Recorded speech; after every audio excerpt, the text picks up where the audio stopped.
நண்பா தமிழ் தலைவாஸ் வெர்சஸ் ஹரியானா இந்த மேட்சை பற்றி லைட்டாக டச் அப் பண்ணிடலாம். என்னதான் நம்ம ஹரியானா டீம் வந்து நம்ம டீமை தோக்கடிச்சிருந்தாலுமே நம்ம வந்து ஒரு டஃப் ஃபைட்டு கொடுத்தோம். அண்ட் அதுவே நான் ஒரு பெரிய பெருமையான விஷயமா பார்க்குறேன், நல்ல பாசிட்டிவ் விஷயமா பார்க்குறேன். ஸோ அண்ட் அதுதான் நமக்கும் வேணும். ஸோ அதை பற்றி லைட்டாக பார்த்துடலாம். அண்ட் முக்கியமாக நம்ம கேப்டன் சாகரத்துக்கு ரீப்ளேஸ்மெண்ட்டாக இன்னொரு பிளேயரை வந்து கொண்டு வந்திருக்காங்க. யார் அப்படின்னு கேட்டிங்கன்னா நிதின் சந்தல் அப்படிங்கிற மாதிரியான ஒரு பிளேயர். ஸோ அவர் யார் என்னங்கிறது, அவருக்கு ஸ்டார்டிங் 7ல் வாய்ப்பு கிடைக்குமா, எல்லா விஷயத்தையும் டீட்டெயில்டாக பார்க்கலாம். ஸோ வீடியோ ஸ்கிப் நம்ம பாருங்க. புதுசா வந்து பாக்குறீங்கன்னா சேனலை சப்ஸ்கிரைப் பண்ணிட்டு இந்த வீடியோக்கு ஒரு லைக் கொடுத்துக்கோங்க. நண்பா ஃபர்ஸ்ட் தமிழ் தலைவாஸ் வர்சஸ் ஹரியானா மேட்சை பற்றி அந்த லைட்டாக டச்சப் வந்து பார்த்துடலாம். இந்த மேட்சை பொறுத்தளவு ஹரியானா டீம் 7 பாயிண்ட் வித்தியாசத்தில் ஜெயிச்சிட்டாங்க.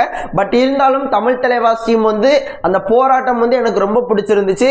நம்ம இவ்வளோ நாட்கள் என்ன சொல்லிட்டு இருக்கோம், ஜெயிக்கிறோமோ தோக்குறோமோ, போராடி தோக்கணும், தோத்தாலும் அப்படிங்கிற மாதிரியான விஷயங்கள்லாம் சொன்னோம் இல்லையா.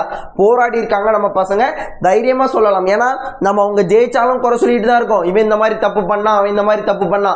மேட்ச்னா தவறுகள் நடக்க தான் செய்யும், ஓகேங்களா. அதை சொல்லிட்டு இருக்கக்கூடாது. ஜெயிச்சாலும் தப்பு தான் பண்றான், தோத்தாலும் தப்பு தான் பண்றான். இப்படி இந்த மாதிரி ஒரு மேட்ச் கொடுத்த அப்புறமும் நம்ம தப்பு தான் பண்றான் அப்படிங்கிற மாதிரி சொன்னோம் அப்படின்னா நம்ம ஃபேன்ஸே கிடையாது. இந்த போராட்டத்தை கொடுத்துருக்காங்க, அதை தான் நம்ம கேட்டோம், அதை கொடுத்துருக்காங்க. டேபிள் டாப்பர்ஸ்க்கு அகேன்ஸ்டா கொடுத்துருக்காங்க. எக்ஸ்பீரியன்ஸ்டு பிளேயர் ஷாதுலு இருக்கிறாரு, வினய் இருக்கிறாரு, சிவம் பட்டாரே, ஜெய்தீப், இந்த மாதிரியான ஒரு டீம், ஒரு ஸ்ட்ராங்கான டிஃபென்ஸ் யூனிட், இந்த டீமுக்கு அகேன்ஸ்டா நல்ல பர்ஃபார்மன்சஸ் வந்து நம்ம டீம் வந்து கொடுத்துருக்காங்க. ஸோ அதை நான் அதிகமாக நம்புறேன். கடைசி ஒரு சில நிமிஷங்கள்ல ஒரு சில தவறுகள் அன்ஃபேர், அதை வந்து சரிங்க, அது எப்படி சொல்றதுன்னு தெரியல, உங்களுக்கு சாதகமாக நிறைய விஷயங்கள் போச்சு. ஸோ அவங்களுக்கு அதெல்லாம் நல்ல நேரம், கரெக்டான நேரம். மேபி அந்த இடத்துல நம்ம பக்கம் காற்று வீசி இருந்துச்சு அப்படின்னா மேட்ச் அப்படியே ஆப்போசிட்டாக இருக்கும். ஸோ அதெல்லாம் பற்றி பேசிகிட்டே இருக்கக்கூடாது. நல்ல ஃபைட்டு கொடுத்தாங்க, அதை தான் நம்ம பாராட்டணும். அண்ட் நம்மளோட ரைடிங் யூனிட் கொஞ்சம் இம்ப்ரூவ் பண்ணலாம்.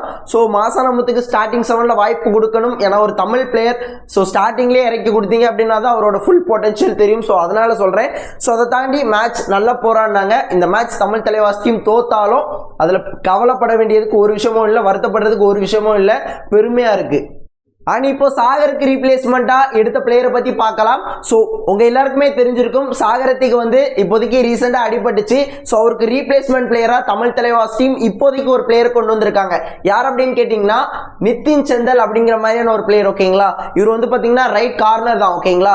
இவர் வந்து பார்த்தீங்கன்னா நிறைய சாதனைகள் வந்து பண்ணியிருக்காரு. இதுக்கு முன்னாடி பிகேலும் பிளே பண்ணியிருக்கார், தபங்கலி டீமுக்காக பிளே பண்ணியிருக்கார். பிகே சீசன் 9ல் ஜெய்ப்பூர் டீம் டைட்டில் அடிக்கும் போது அந்த டீமில் இருந்திருக்கார். ஜெய்ப்பூர் டீமுக்காக ஸ்டார்டிங் 7ல் இறங்கி மேட்சஸும் ப்ளே பண்ணியிருக்கார்.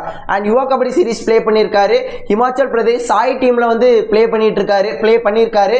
அண்ட் கோவா டீமுக்காக ப்ளே பண்ணியிருக்கார். 17th சீனியர் நேஷனல் கேம்ஸில் ஹிமாச்சல் பிரதேஷ் டீமோட கேப்டனாகவும் இருந்திருக்கார். இவரோட அந்த ஒரு பெரிய ப்ளஸ் என்ன அப்படின்னு கேட்டிங்கன்னா, இவருக்கு வந்து பாடி வெயிட் வந்து ரொம்ப அதிகம். அதனால இவர் வந்து பார்த்தீங்கன்னா ஒரு பவர்ஃபுல் பிளேயர், ஓகேங்களா. அவரோட பாடி, அவரை பார்க்கும்போது ஒரு டிஃபெண்டர்னே நமக்கு தோணாது, ரைடர் போல தெரிவார். ஆனால் அவர் வந்து பார்த்தீங்கன்னா ஒரு பவர்ஃபுல் டிஃபெண்டர். ஆங்கிள் ஹோல்டர்லாம் பக்காவாக இருக்கும், பயங்கர பவர் உண்டு. அதுதான் அவரோட பெரிய பிளஸ்ஸாகவும் நான் பார்க்குறேன். அண்ட் டிஸ்அட்வான்டேஜ் அப்படின்னு பார்க்கும்போது ஆட்டோமேட்டிக்காக பாடி வெயிட் அதிகமாக இருக்கிறனால அந்த ஸ்பீடு வந்து பொதுவாகவே கம்மியாக இருக்கும். பட் நம்ம எதுவுமே கணிக்க முடியாது. அவரோட கேமை நான் இதுக்கு முன்னாடி பார்த்ததில்ல, பெருசாக சின்ன சின்ன ரீல்ஸ்லாம் மட்டும் தான் பார்த்துருக்கேன். அவரோட பவர்ஃபுல் டெக்னிக்கான அந்த ஆங்கிள் ஹோல்டு பார்க்குறேன், விடவே மாட்டார், பிடிச்சிட்டாருன்னா விடவே மாட்டார். அண்ட் அது ஒரு பெரிய அட்வான்டேஜாக பார்க்குறேன். அண்ட் அவர் வந்து பிளாக் பண்ணுறாரு, ஸோ இந்த மாதிரி விஷயங்கள்லாம் பண்ணுறாரு. பட் அவரோட ஃபுல் பொட்டன்ஷியல் இது வரைக்கும் எனக்கு தெரியல. பட் இருந்தாலுமே ஒரு நல்ல பிளேயர் தான் சைன் பண்ணியிருப்பாங்க. ஸோ உதயகுமார் சார் வந்து யங்ஸ்டர்ஸை கண்டுபிடிக்கிற கில்லாடியாச்சு, மேபி அவர் தான் சைன் பண்றதுக்கு மூல காரணமா இருக்கணும். சோ கண்டிப்பா ஒரு நல்ல பிளேயர் சைன் பண்ணிருப்பாங்கன்னு நினைக்கிறேன்.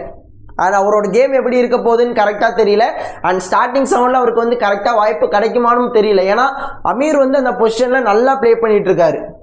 ஆனால் அமீர் வந்து பார்த்தீங்கன்னா ஸ்டார்டிங் 7ல் இருந்தால் தான் மொயின் சஃபாரி கூட வந்து கம்யூனிகேஷன் பண்ண முடியும்.